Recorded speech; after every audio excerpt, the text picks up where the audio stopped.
नमस्कार, मैं धनंजय कुमार, द नागरिक पे आपका स्वागत है। खाद की भारी किल्लत, ये एक बड़ी खबर है। वीडियो आप देखेंगे तो हैरान हो जाएंगे। उसके अलावा जो सह और मात का खेल चल रहा है पक्ष विपक्ष में, 2024 के चुनाव के बाद ऐसा लग रहा है कि नरेंद्र मोदी जी के दिन खराब चल रहे हैं। एक तो बहुमत नहीं मिला, और उसके बाद अमेरिका ने जिस तरह से बेइज्जती की, फिर जिस तरह से ये सीज फायर के मामले में जिस तरह से उनका गड़बड़ हुआ, और अब जो है उपराष्ट्रपति को लेकर के भी घमासान मचा हुआ है। उपराष्ट्रपति पद के लिए चुनाव होना है 9 सितंबर को, और देखिए बीजेपी ने जो अपना कैंडिडेट उतारा बड़ा सोच समझ के, और उसको लगा कि हम तो निकाल ही लेंगे, और एक तरह से कह रहे हैं लोग कि डीएमके को घेरने की कोशिश की। और जो महाराष्ट्र के राज्यपाल हैं फिलहाल सीपी राधाकृष्णन, उनको अपना उम्मीदवार बनाया एनडीए ने। और सीपी राधाकृष्णन पुराने भाजपाई हैं, कोयम्बटूर से 2 बार जीत चुके हैं 98, 99 में, लेकिन लगातार पिछले 3 चुनाव से वो हारते रहे। 2004 का चुनाव हार गए, 2014 का चुनाव हार गए, 2019 का चुनाव हार गए। उसके बाद राज्यपाल बने हैं और उनको उतारा है सीपी राधाकृष्णन, चंद्रपुरम पोन्नुसामी राधाकृष्णन। आज जो है घोषणा की एनडीए के बाद इंडिया गठबंधन ने मैराथन बैठक हुई उन लोगों की, और उन्होंने उतार दिया आंध्र प्रदेश से जस्टिस बी सुदर्शन रेड्डी को। Justice B Sudershan Reddy supreme court के रिटायर्ड जज हैं, और 2011 में वो रिटायर हुए। 2005 में सुप्रीम कोर्ट के जज बने थे, और काफी प्रतिष्ठित नाम है। आंध्र प्रदेश से है, आंध्र प्रदेश का एक जिला है रंगारेड्डी, उस जिले के रहने वाले हैं। और कहा जा रहा है कि इसके माध्यम से बी सुदर्शन रेड्डी को उतार करके एनडीए में सेंध लगाने की कोशिश की है कांग्रेस ने, और चंद्रबाबू नायडू को घेरने की कोशिश हुई है। चंद्रबाबू नायडू आंध्र प्रदेश के व्यक्ति को वोट करेंगे, उनके साथ खड़े होंगे, या चंद्रबाबू नायडू तमिलनाडु के व्यक्ति के साथ खड़े होंगे, ये एक बड़ा सवाल। तो आजकल स्थानीयता, भाषा सब तमाम चल रहा होता है, और रीजनल पार्टियों की तो और मुसीबत है। रीजनल पार्टियों के लिए, रीजन विशेष के लिए काम करना जरूरी हो जाता है। अब जैसे याद कीजिए, मुझे याद आ रहा है कि 2 राष्ट्रपति मुझे याद आ रहा है। एक तो प्रणब मुखर्जी, जब प्रणब मुखर्जी को घोषित किया गया तो बिहार के मुख्यमंत्री नीतीश कुमार ने भी कहा कि हम प्रणब दा के साथ हैं, और वहां से ममता बनर्जी ने भी कहा।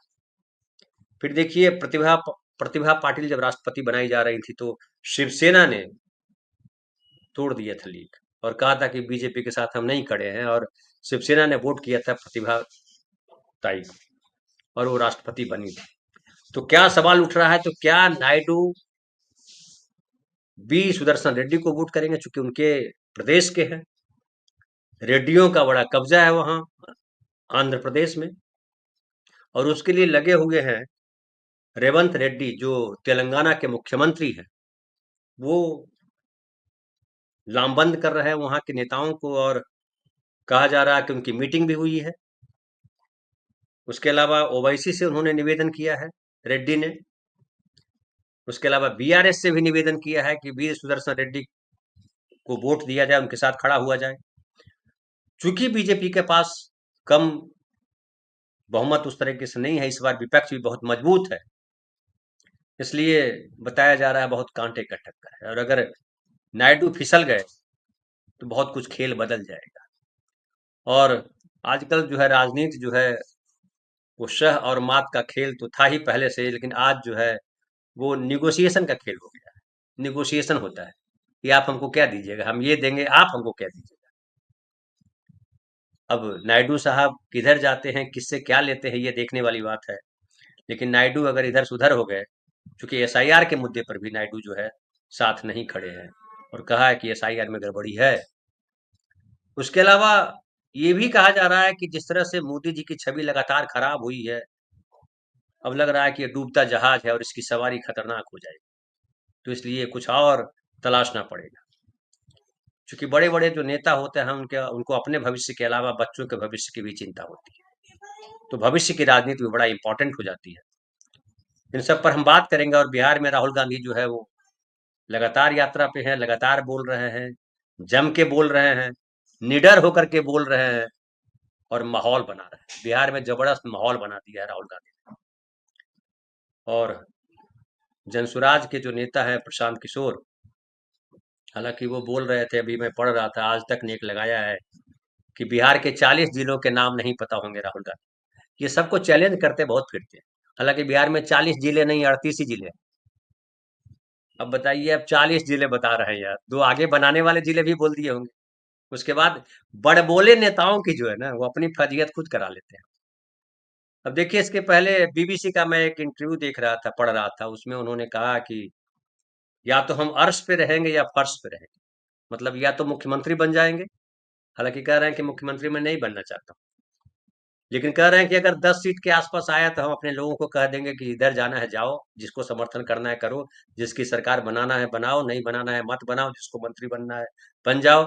अब ये किसी नेता का बयान हो सकता है, नेता ऐसे बोलता है, लेकिन खैर नेता है, पैसा है, पैसा है तो नेता है, सेलिब्रिटी भी है।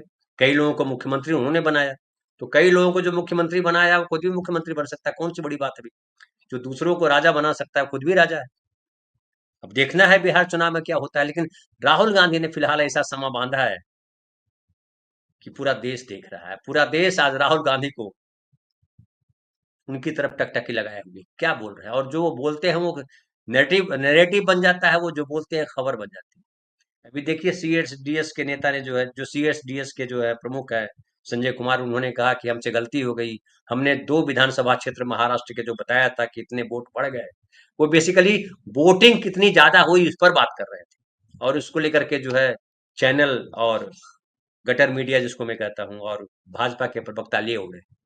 देवेंद्र फडणवीस तक ने कहा कि इसी पर बेस करके जो है राहुल गांधी ने प्रेस कॉन्फ्रेंस किया था, जबकि राहुल गांधी ने प्रेस कॉन्फ्रेंस इसलिए नहीं किया था, उनका कर्नाटक का ही विधानसभा क्षेत्र उनके लिए मूल था। और अब तो कर्नाटक छोड़ दीजिए, अब तो जो है पूरे देश में ये चल रहा है। रीवा के सांसद बोल रहे हैं, यहाँ पनवेल में आ गई खबर कि वहां भी कई हजार वोट बढ़ा दिए गए। शिवसेना ने शिवसेना का अखबार जो है सामना, उसमें खबर छपी। बिहार से एसआईआर में क्या क्या ड्रामा हुआ है वो आप देख ही रहे हैं। वहां जो ड्राफ्ट लिस्ट आई है उसमें ढेर सारे घोटाले गड़बड़ी बताई जा रही है। और अब तो कांग्रेस हमलावर हो गई है। और क्योंकि चुनाव आयोग के जो कमिश्नर हैं, जिस तरह के प्रेस कॉन्फ्रेंस किया और जिस तरह की परिपाटी सेट की, उससे फिर से बीजेपी घिरती नजर आ रही है।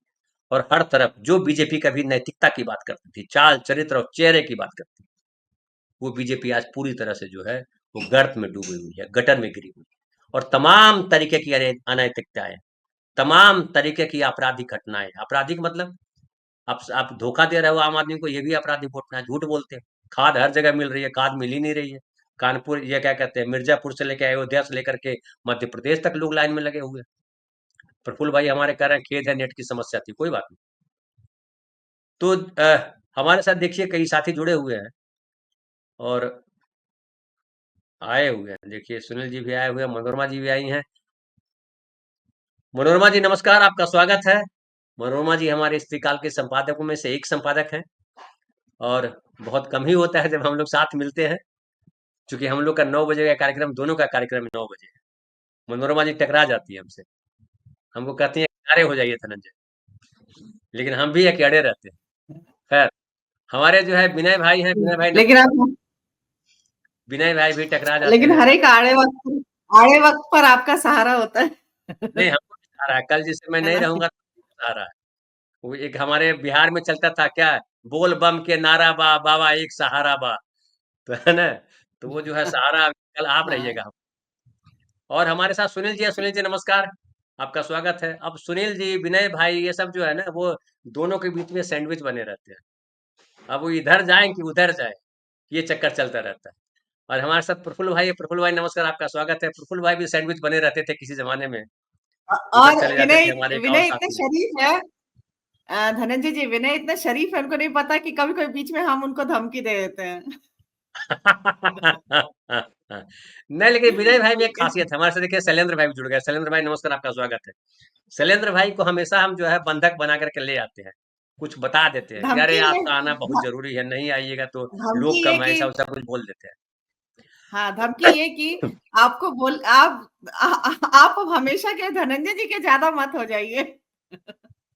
हाँ, नहीं हम विनय भाई हमको नहीं, कई बार संजीव भाई से बात होती है। हमने कहा "अरे भाई देखिए देखिए विनय भाई और क्या कहते हैं विनय भाई, हेमंत भाई, सुनील जी, ये सब आपको जिनको चाहिए पहले ले जाइए, हमारे पास बाद में दे दीजिएगा, लेकिन दे दीजिएगा जरूर, है ना।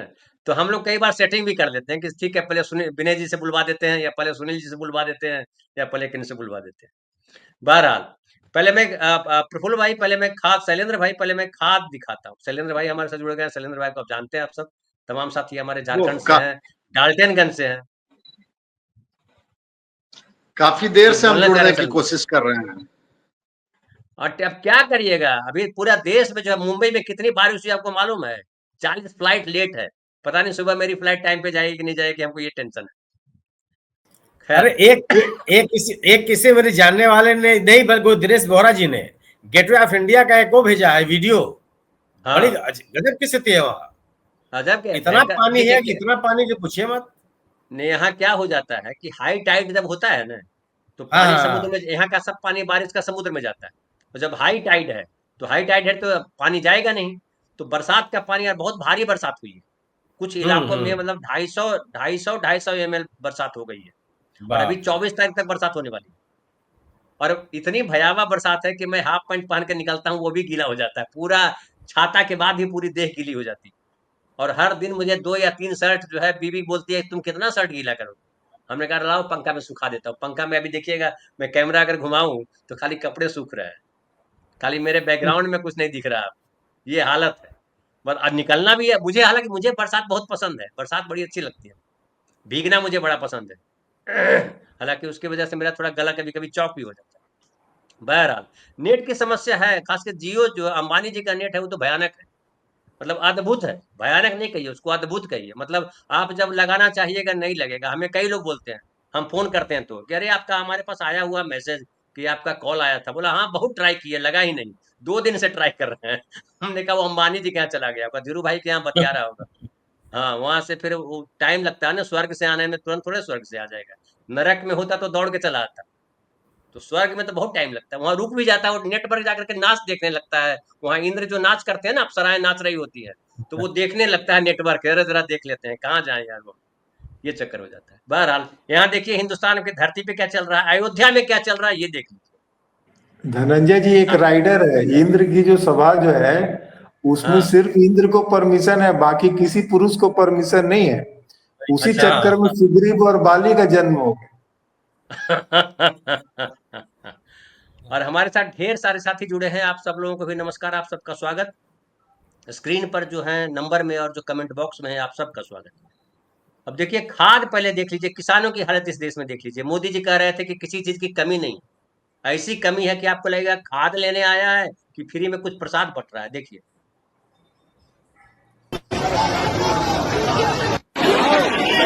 खाद के लिए लाइन है।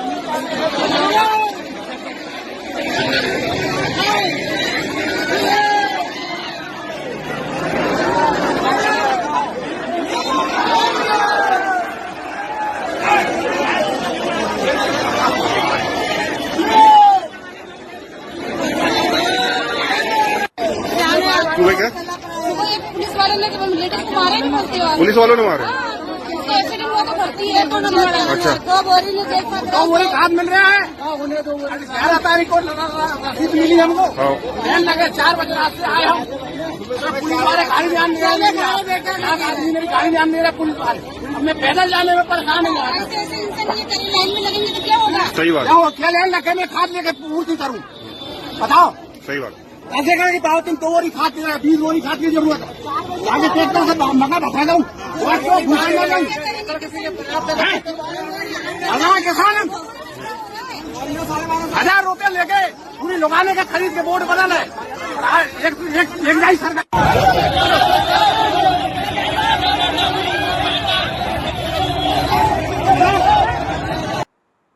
एक और वीडियो आपको दिखाता हूँ। ऐसे कई वीडियो हैं, लेकिन ये दूसरी जगह का है, वो दूसरी जगह का है, वो भी देख लीजिए। अयोध्या का भी दिखा रहा हूँ, ये देखिए। बात बंद करवाते हैं, आज नहीं करवाओ, बात खत्म, कल आए सब। इस बवाल में थोड़ी पड़ पाएगा।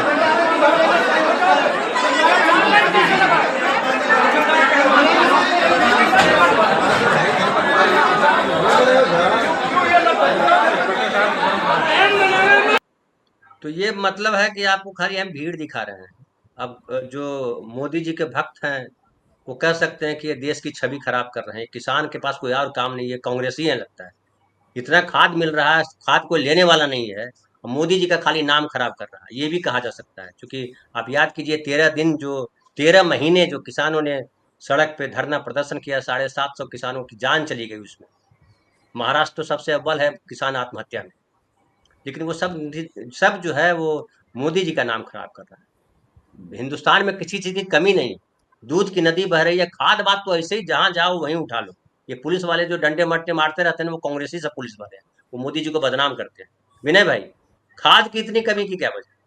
अब खाद के लिए बताइए, इतनी भीड़, मैं भीड़ देख करके कांप गया। मैं तो किसान का बेटा हूँ, पता चला ब्लैक में खेत खाद मिल रहा है, ब्लैक में खाद की दिक्कत नहीं है, खाद की दिक्कत है जब जो सरकारी रेट पे मिलता है उसमें दिक्कत है।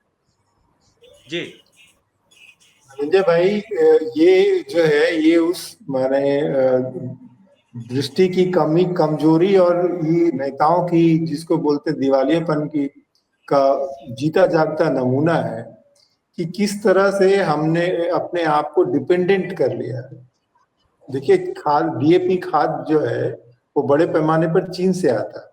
हमारे पास रिफाइनरीज की कोई समस्या नहीं है, उसकी कैपेसिटी की कोई समस्या नहीं है, हम अपने यहाँ भी खाद बना सकते हैं। लेकिन वो जो कॉस्ट के चलते और नीतियों के चलते जो है हमारे जो रिफाइनरीज बंद पड़े। बरौनी में हमारा रिफाइनरी जो है उसको खोलने का मोदी जी ने वादा किया था, अभी तक वो खुला नहीं ठीक से। तो जो खाद का जो मामला है वो स्ट्रेटेजिक भी है, क्योंकि ये फूड सिक्योरिटी से जाकर के जुड़ता है ना।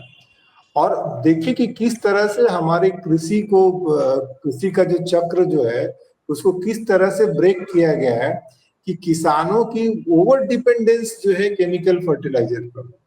मुझे पहले जो खेती का जो तरीका था, किसानों को ये जानकारी बहुत कम हो गई है कि अगर आपके पास में डीएपी नहीं है तो कौन से प्राकृतिक सोर्स है जिससे आप नाइट्रोजन, फास्फोरस और इसकी कमी पूरी कर सकते हैं। ये आगे आने वाले समय में ये बहुत भयंकर समस्या होगी कि जो हमारी अगली पीढ़ी है उसको खेती किसानी के बारे में कोई जानकारी ही नहीं है।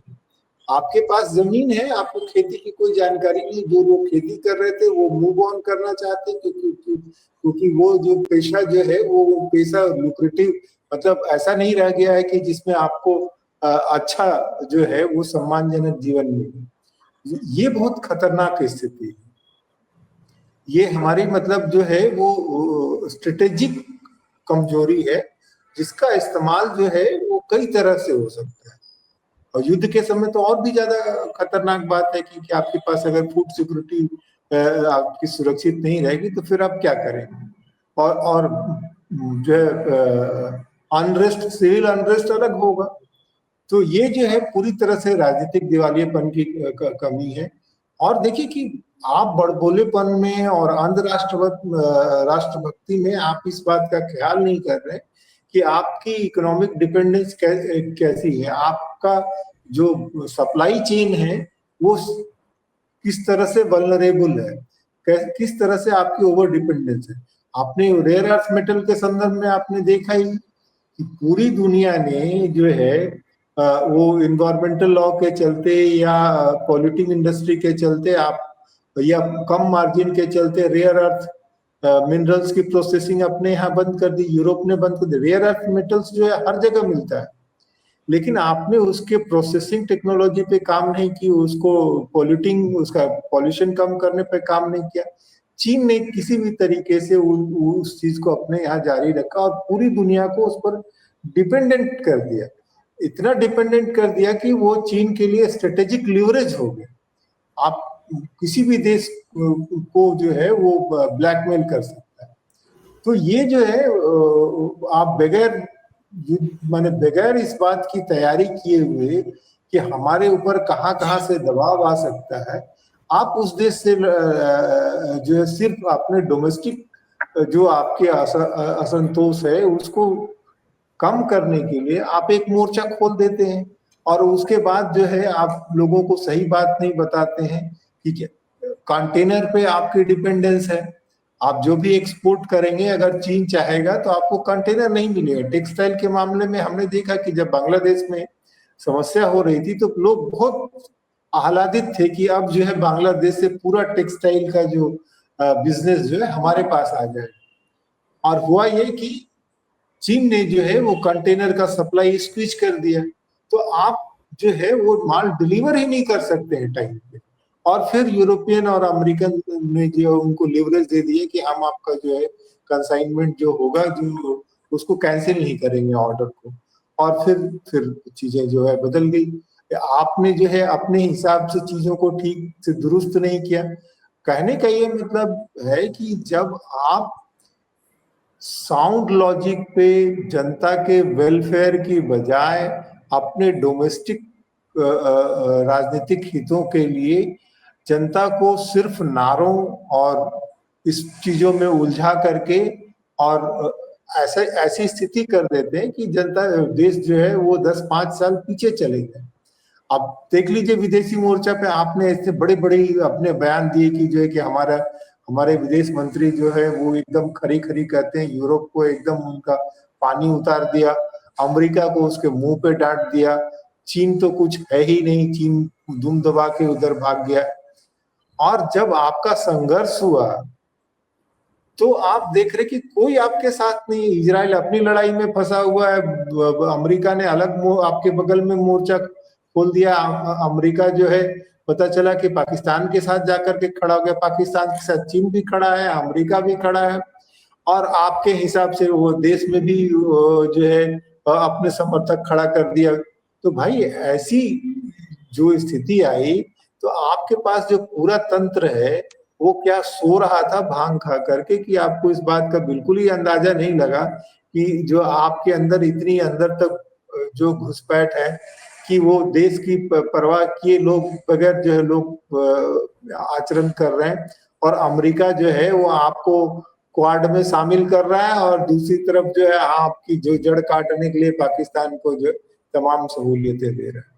तो ये खतरनाक स्थिति है जो है जिसमें हमको वर्तमान राजनीति फंसा रही है, और हमको बार बार यही बता रही कि आधे आंकड़े बता रही कि अब हमारा इकोनॉमी जो है वो चौथी इकोनॉमी होगी, पांचवी से चौथी हो गई। अब ब्रिटेन जो है बिल्कुल उसको हम पीछे छोड़ देंगे, हमारे इतने ट्रिलियन की इकोनॉमी हो गई। पर वो ये नहीं बताते हैं कि ये जो एब्सोल्यूट टर्म है इसका डिस्ट्रीब्यूशन कैसे है, तो पर कैपिटा इनकम क्या है, लोगों की जो ह्यूमन डेवलपमेंट इंडेक्स है वो क्या है, हैप्पीनेस इंडेक्स क्या है, और लोगों की जो सुविधाएं क्या है, उस टर्म्स को जो वो आंकड़े हैं वो आप छुपा करके रख लेते हैं। जी ठीक है, ठीक है, मैं वापस आऊंगा आपके पास।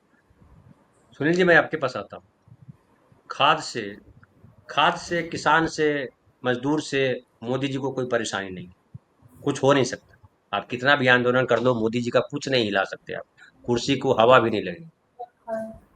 लेकिन जिस तरह से उपराष्ट्रपति पद के लिए चुनाव हो रहा है और जो समीकरण साधे गए हैं और जिस तरीके के उम्मीदवार दिया है इंडिया गठबंधन ने बी सुदर्शन रेड्डी को, क्या आपको लगता है कि इंटरेस्टिंग हो गया है और कुछ परेशानी में है एनडीए के लोग?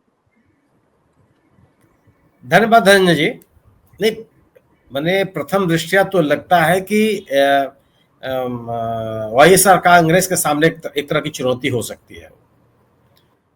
चंद्रबाबू नायडू एनडीए से अलग होंगे या एनडीए के उम्मीदवार का विरोध करेंगे, इसकी संभावना मैं देखता नहीं।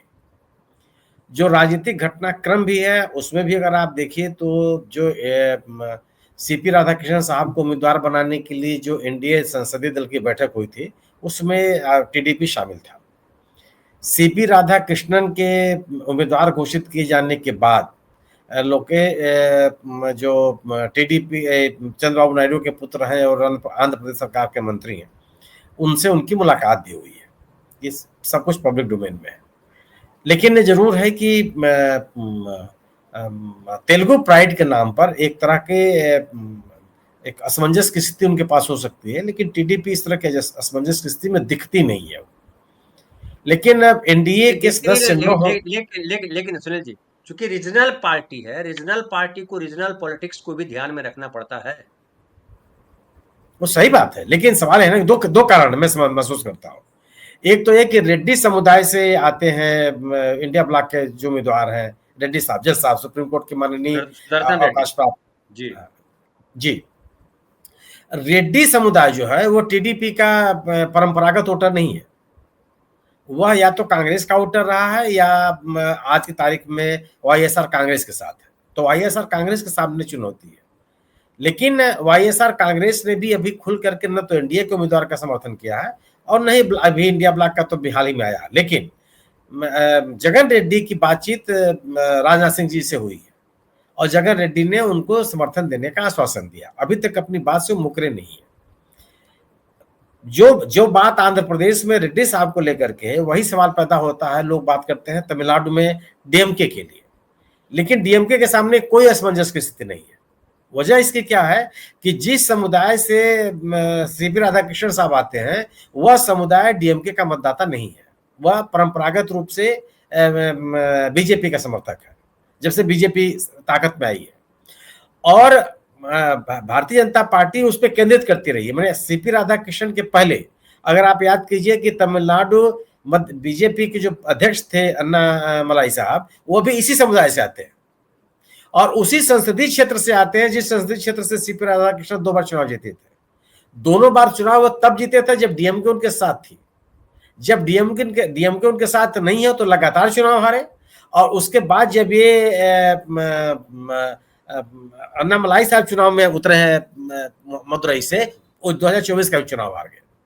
तो डीएमके के सहयोग के बगैर कोई ताकत उनके पास नहीं है। तो समुदाय विशेष में कोई स्थान बनाने का जहां तक सवाल है, डीएमके को भी कोई चुनौती नहीं है। समर्थक वर्ग को अपनी तरफ आकर्षित करने का सवाल हो, वो भी नहीं है। और आरएसएस का विरोध करना उनकी विचारधारा में शामिल है। तो डीएमके के सामने भी मैं कोई असमंजस की स्थिति नहीं पाता, और यही कारण है कि द्रविड़ राजनीति करने वाले जितने भी राजनीतिक दल हैं, वह कोई भी एनडीए उम्मीदवार के साथ नहीं है। एआईडीएमके का एक गुट जो पलानीस्वामी साहब हैं, उन्होंने घोषणा की है कि वो एनडीए का समर्थन करेंगे, एनडीए के उम्मीदवार का और राधाकृष्णन साहब का समर्थन करेंगे। जो एक बड़ा ग्रुप है उसने भी एक घोषणा नहीं की है, जिसने हाल ही में एनडीए से अपना नाता भी तोड़ लिया था। तो संघ के खिलाफ राजनीति करने की घोषणा करने वाले इंडिया दल के इन राजनीतिक दलों के सामने एक पूरी तरह से संघ के व्यक्ति को के उम्मीदवारी के साथ खड़ा होना मुश्किल होगा। उनके सामने इस तरह की कुछ चुनौती मुझे दिखाई नहीं पड़ती। इंडिया ब्लॉक ने निश्चित रूप से अपने उम्मीदवार के सामने उन दलों के सामने एक जरूर चुनौती पेश की है जो न तो एनडीए में है और न ही इंडिया में है। वो उनके सामने है कि एक ऐसा निर्विवाद व्यक्ति लेकर के आए हैं जो जिनके बारे में उनको, अगर वो किसी कोई देश में उदाहरण प्रस्तुत करना चाहते हैं या अगर वो भारतीय जनता पार्टी की राजनीति से असहमत है, तो उनके सामने एक विकल्प आ सकता है। एक विकल्प है जिसको स्वीकार कर सकते हैं, क्योंकि उम्मीदवार न तो कांग्रेस पार्टी के हैं और न ही किसी दल विशेष के, और एक योग्य और क्षमतावान व्यक्ति है। और इस चुनौती को भारतीय जनता पार्टी महसूस करती है, और इसका अंदाजा आप इससे लगा सकते हैं कि रेड्डी साहब के उम्मीदवारी की घोषणा के बाद ही तत्काल जो आईटी सेल है वो सक्रिय हो गया। तरह तरह के आरोप लगने लगे रेड्डी साहब के ऊपर। उनके तमाम निर्णयों का उल्लेख किया जाने लगा, जिसमें एक निर्णय है जो छत्तीसगढ़ से जुड़ा हुआ है, जिसमें महेंद्र कर्मा ने जो अभियान चलाया था आदिवासियों को मुख्य धारा में लाने के, या आदिवासी सलमा जुनू, उसको लेकर के जो उन्होंने आदेश दिया था कि रेड्डी साहब ने, उसकी चर्चा की जा रही है। यहाँ तक ये कहा जा रहा है कि आदिवासी समुदाय के लोगों को विशेष कर्मी के रूप में सशस्त्र बलों में शामिल करने का जो निर्णय हुआ था, उसको भी उन्होंने अवैध ठहराया था। ये तमाम तरह की बात होने लगी है। इसमें कई गंभीर किस्म के लोग हैं जिनको हम और कम से कम अभी अतीत में बहुत गंभीरता से देखता रहा हूं, लेकिन अब तो सामने सब कुछ है। तो ये अभियान चलाया जा रहा है। बड़े पैमाने पर अभियान चलाया जा रहा है, क्योंकि ये लग रहा है कि रेड्डी साहब की उम्मीदवारी तटस्थ लोगों की या जो कमिटेड नहीं है किसी दल गठबंधन के साथ, उनके सामने इस तरह एक विकल्प आ सकता है।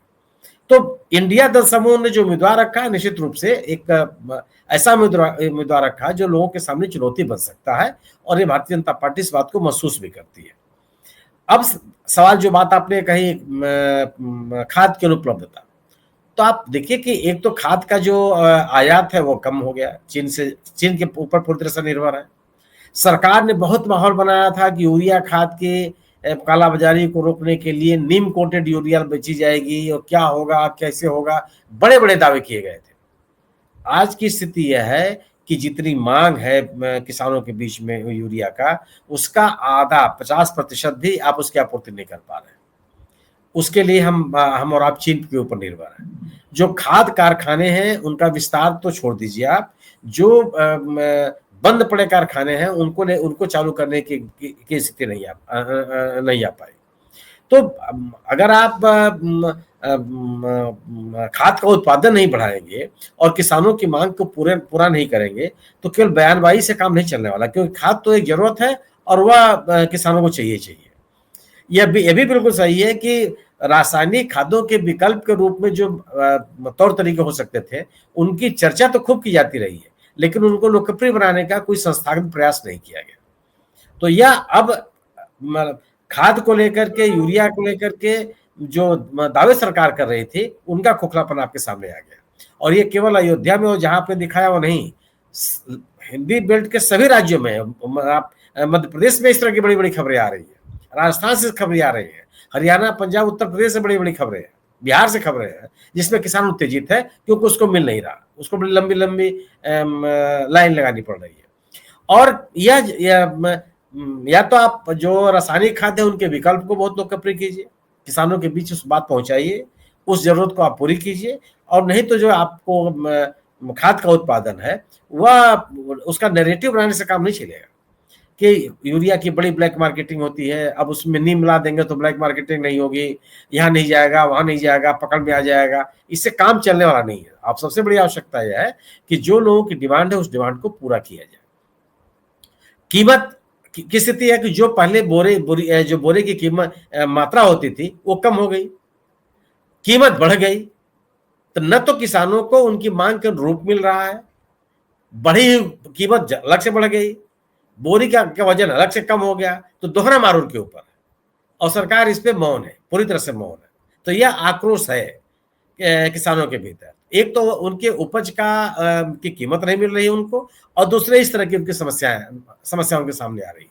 तो एक बड़ी समस्या उनके पास है। तो किसानों की समस्याओं को लेकर के जो सरकार पे आरोप लगते रहे हैं, फिर से वो चीजें भस में आ गई, चाहे किसानों के खरीद की बेहतर कीमत लेने का सवाल हो, या चाहे किसानों की आवश्यकताओं को, चाहे बीज का, चाहे खाद का, चाहे सिंचाई का, चाहे विपणन का, चाहे आवारा पशुओं से उनकी फसल को बचाने का, क्षतिग्रस्त फसल को एक आर्थिक सहायता या राहत देने का, तमाम सवाल फिर से विमर्श में है।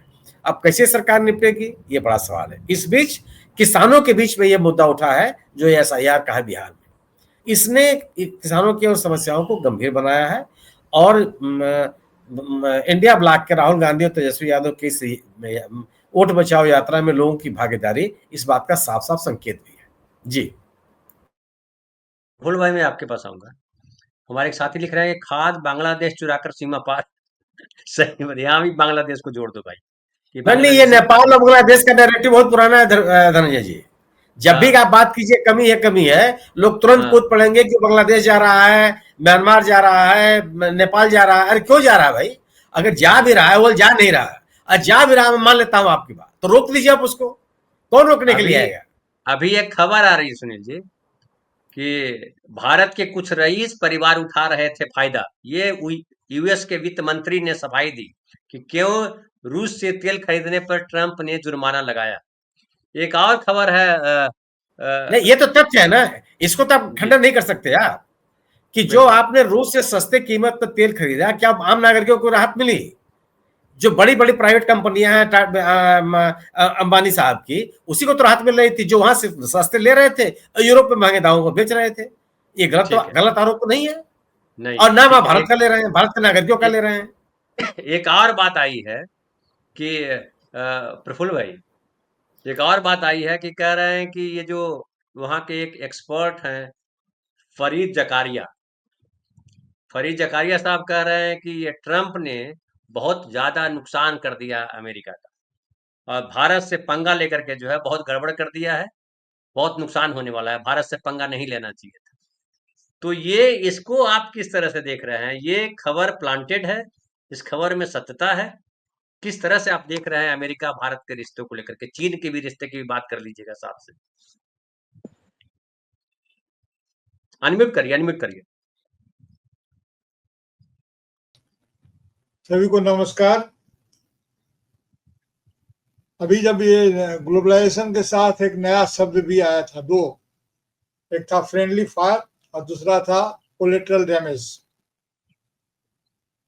तो कोलेटरल डैमेज के तहत मान लीजिए कि आपकी कैपेसिटी है कि आप 10,000 का झटका झेल सकते हैं, और मेरी कैपेसिटी है कि मैं 50,000 का झटका झेल सकता हूं।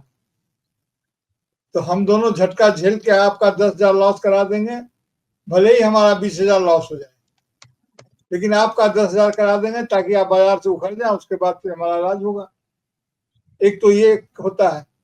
अमेरिका को जो घाटा है, अमेरिका को जो नाश होगा, वो उसकी सहन सीमा के भीतर है, ये उसकी स्ट्रेटेजी हो सकती है। लेकिन भारत तो उतने में ही हाँफ जाएगा ना, भारत उतना कोलेटरल डैमेज बर्दाश्त नहीं कर सकता है। इसीलिए भारत की अपनी सीमा है। फरीद जकारिया ने जो कहा है, और उनकी अपनी जो है सो वो कॉन्स्टिट्यूएंसी है, वहां पर उसको डियास्पोरा को भी संबोधित करते हैं, और ये बताते हैं कि हाँ, ये रिश्ता भारत को भी, और जो राइट विंग जो है, विनय सर बढ़िया बताएंगे, राइट विंग के वो भरोसा दिलाने की जो बुद्धिजीवी स्कीम होती है, उसमें वो करते रहते हैं, और इनका अपना रहता है। लेकिन मेरा मत मानना ये है कि अभी जो भारत को पूरा का पूरा झटका लगा नहीं है, क्योंकि इस समय में दोस्ती की तमाम परिभाषाएं बदल रही है।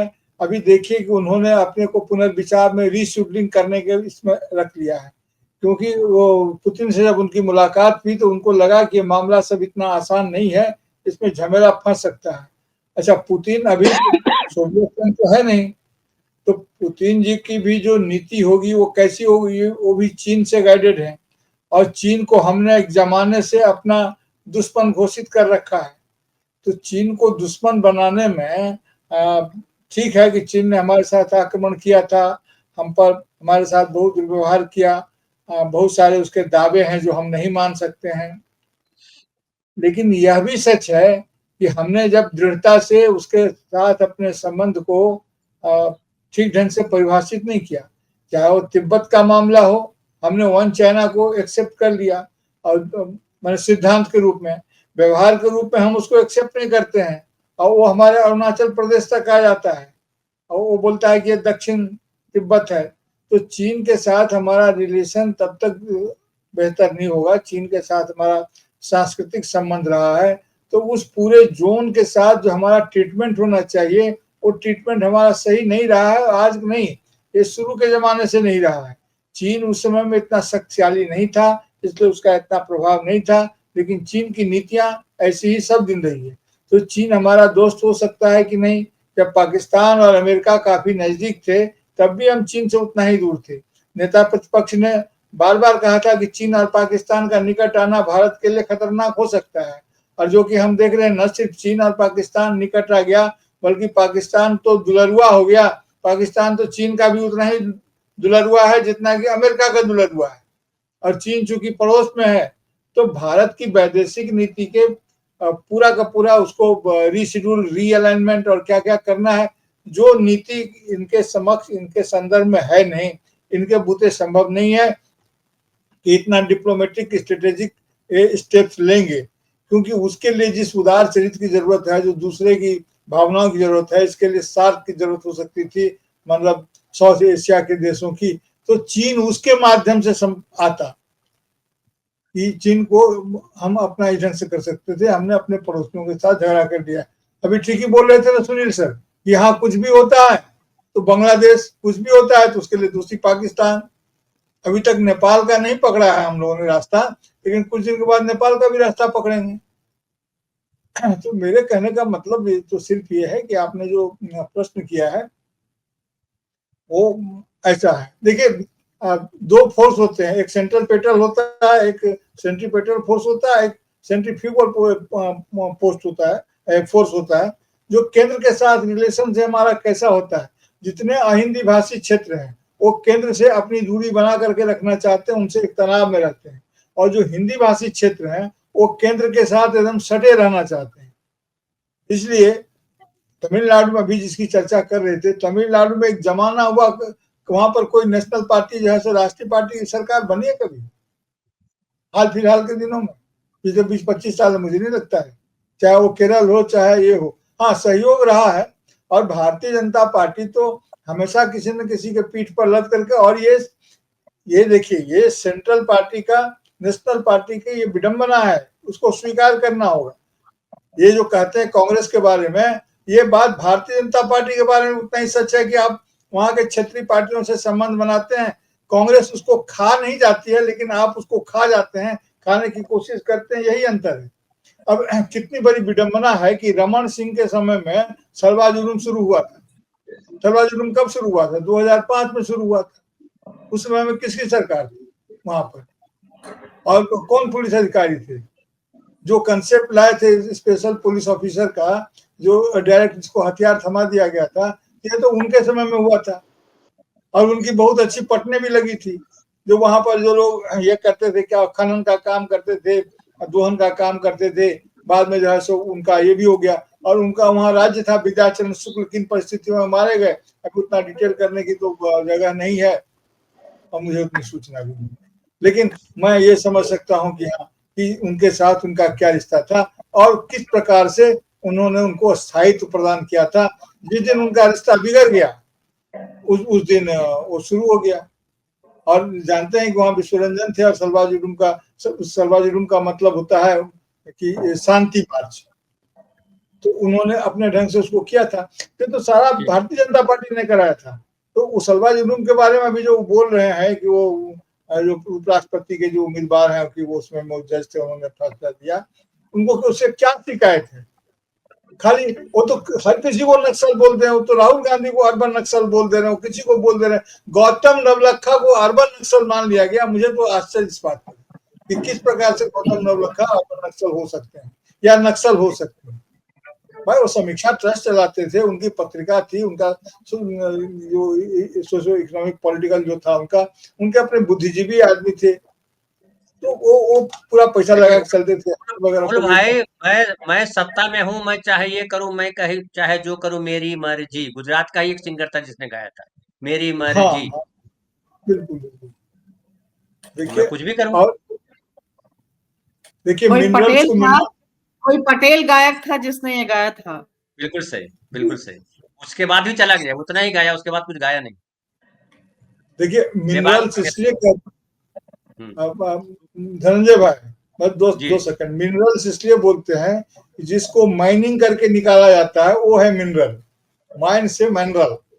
तो माइनिंग करके जिसको निकालते हैं, जैसे कोयला हुआ, उसको खुदाई करके निकालते हैं, लेकिन रेयर अर्थ मटेरियल जो है सो उसको चुनते हैं। हमारे यहाँ उदाहरण है आपका स्वर्ण रेखा नदी, ये जानते होंगे बढ़िया से, शैलेंद्र भाई तो बहुत बढ़िया झारखंड में। हाँ, तो उसमें से लोग सोना चुनते थे। शैलेंद्र भी जानते। हाँ, क्यों नहीं जानेंगे।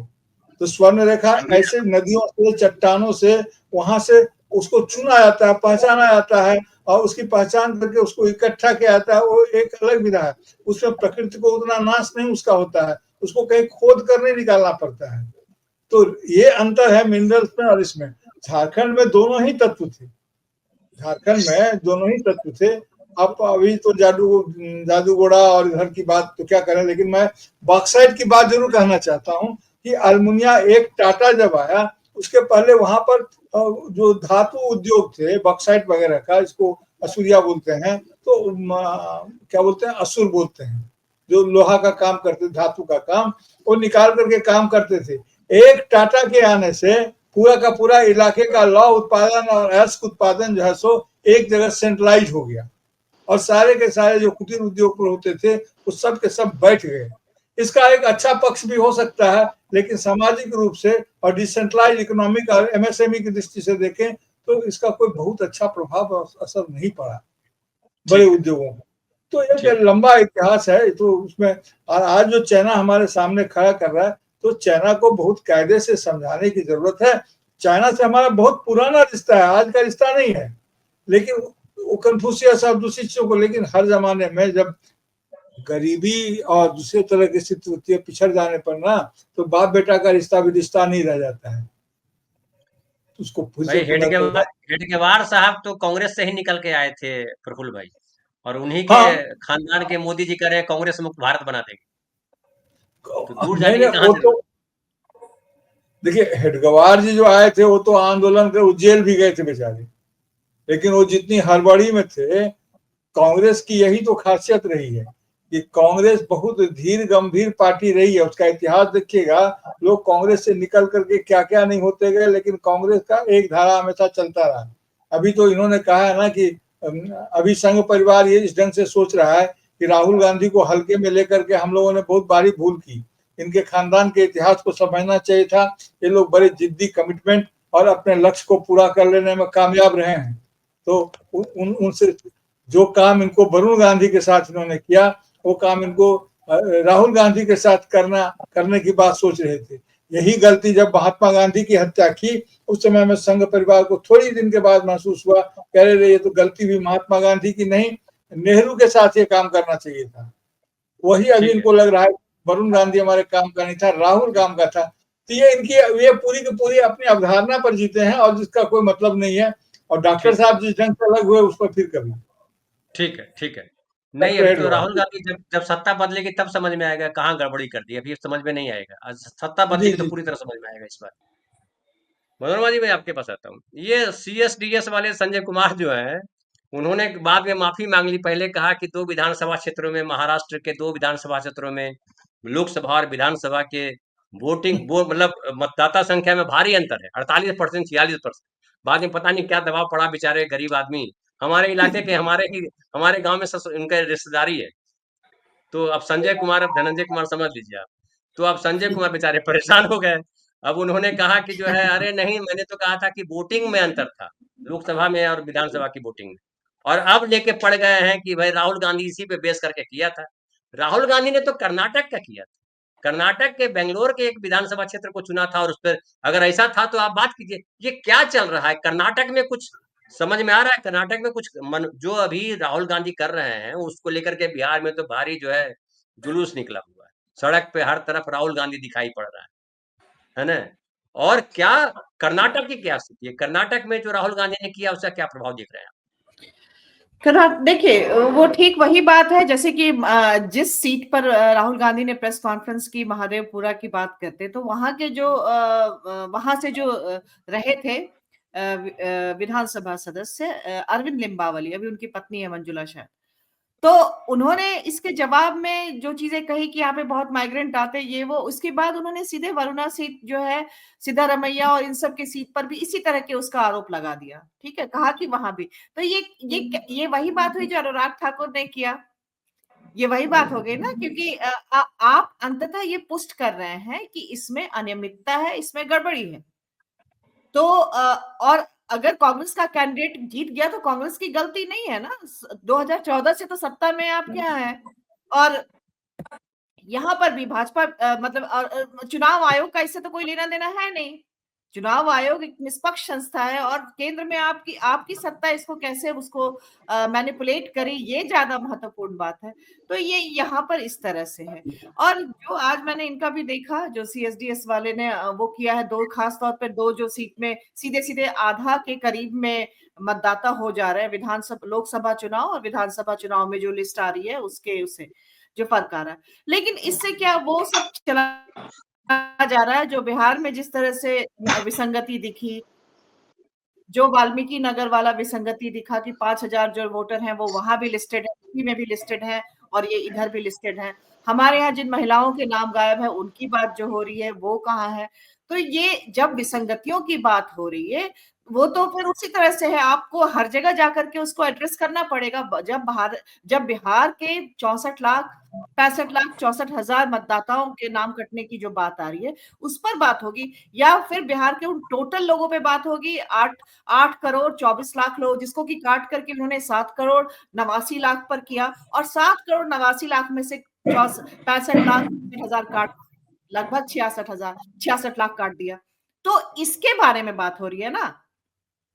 अब महाराष्ट्र में उन्होंने अगर कर भी दिया 2 सीट पर, क्या है वो आगे और जाकर के खुलेगा, या फिर उन्होंने किसी दबाव में किया है, किस तरह से इस चीज को, मतलब ये छोटी मोटी बात है। सीएसडीएस में काम करने वाला आदमी, और वो इतने दिनों के बाद इस विसंगति पर वो आकर के ये बात करा, तब जबकि एक पूरी राजनीति, एक पूरा डिस्कोर्स लगातार सब जगह बात है, चुनाव के बाद से बात हो रहा है, और आप उसका क्रॉस चेक नहीं कर रहे हैं, कहीं क्रॉस चेक नहीं हो रहा। आप खुद, जिन्होंने खुद किया है, जो आज कन्फेस कर रहे हैं, वो क्रॉस चेक नहीं कर रहे हैं।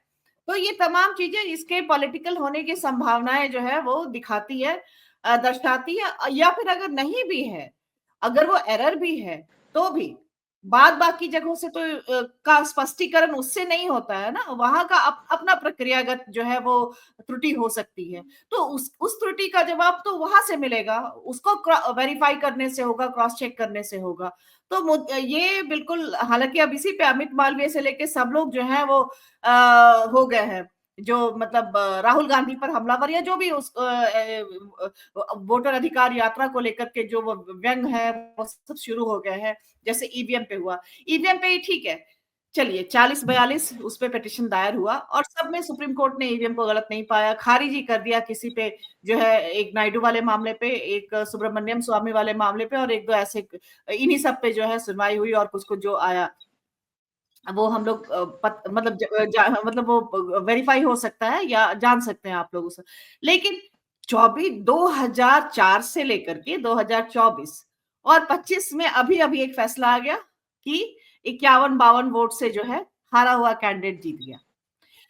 तो ये जो इतने टाइम से कहा गया कि ईवीएम से ऐसी गलती नहीं होती है, एक भी अगर आता है तो ये बात तो गया ना, जो जिस बात के लिए इतने दावे से कहे जाते थे। जब सुप्रीम कोर्ट ने भी कहा कि इनक्रिप्टेड होता है, इलेक्शन कमीशन ने कहा, सभी ने कहा कि ये इनक्रिप्टेड होता है, इसकी सुरक्षा का पूरा जो है ध्यान रखा जाता है, तब जबकि एलन मस्क ने भी कहा था कि इसमें गलती हो सकती है, इसके बावजूद भी बार बार यही कहा गया कि इसमें कोई त्रुटि की संभावना नहीं है।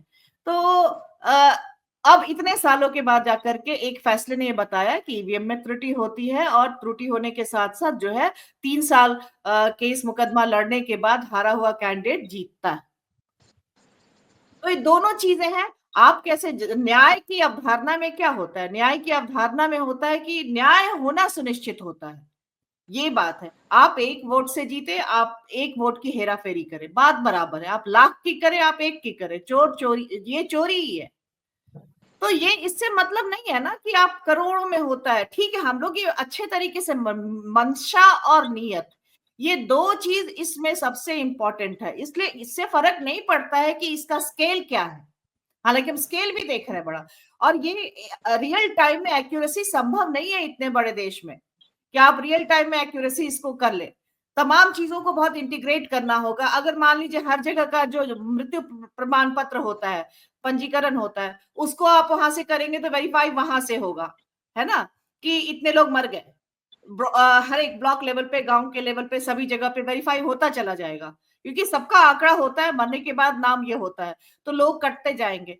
इसका एक है, लेकिन ये सिस्टम अभी बना तो नहीं है ना कि आपके पास इतना डिजिटाइज वहां भी हो और सिंक्रोनाइज है सब कुछ और सारा कुछ। ये तो सरकारों की जिम्मेदारी है, ये चुनाव आयोग की भी जिम्मेदारी थी। इस तरह से काम करते करते जब टीएन सेशन के समय में आप तमाम वो चीज कर लीजिए, लेकिन सुधार तो बहुत किए थे उन्होंने। आज बल्कि इस रूप में हम जो देख रहे हैं चुनाव की पूरी प्रक्रिया, उसमें बहुत बड़ा योगदान है उनका, उनके बाद के चुनाव आयुक्तों का योगदान है। लेकिन इन्होंने क्या किया? इन्होंने तो लोकसभा चुनाव के बाद जो एक अपलोड करना होता है उसकी जानकारी का, वो नहीं अपलोड किया उन्होंने, और तमाम 18,000 हलफनामा दिया अखिलेश यादव ने, उसका कोई इन्होंने जवाब नहीं दिया, और राहुल गांधी को हलफनामा देने के लिए बोल रहे हैं। तो ये इस तरह की चीजें, यानी कि मंशा और नियत सबसे इंपॉर्टेंट है इसमें। अगर यहाँ पर आते हैं तो मोरल जो स्टेक है इसका बहुत हाई है, वो 1 वोट की हेराफेरी या लाख वोट की हेराफेरी, ये इसकी भी बात है। तो ये यहाँ पर आने के बाद ये बैकफुट पर है, ये नहीं अभी साबित कर पाएंगे, चाहे भले ही संजय जो है सीएसडीएस के आकर के ये बात कहें, लेकिन इससे कोई फर्क नहीं पड़ता। इससे जो बात है, जो तमाम जगहों पे विसंगति है, उसका जवाब वो नहीं है। ठीक है, ठीक है।